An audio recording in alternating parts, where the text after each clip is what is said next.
Dumbledore और गैलर्ट Grindelwald मगल tea shop में मिलते हैं जहां वो अपनी म्यूचुअल फीलिंग्स को एक्नॉलेज करते हैं।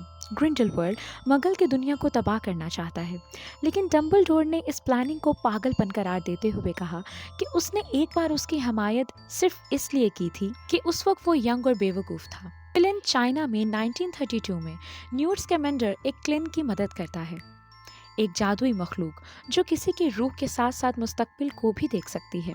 क्रेडेंस की सरबराही में ग्रिंडलवाल्ड के एकोलाइट्स ने मदर क्लिन पर हमला करके इसे मार डाला, फिर न्यू बॉर्न को किडनैप कर लिया। ग्रिंडलवाल्ड इस क्रिएचर को मार देता है। इनके बनाए हुए ब्लड पैक की वजह से अनेबल टू बैटल, ग्रिंडलवाल्ड इसकी प्रीकॉग्निशन की एबिलिटी को हार्नेस करने का इरादा रखता है, बट वो नहीं जानता कि क्लिन के जुड़वा बच्चे हुए थे, जिनमें से छोटे बेबी को न्यूट ने बचा लिया था। एल्बस डम्बलडोर ने न्यूट और उसके भाई थीसियस इल्वरमॉर्नी चार्म्स की टीचर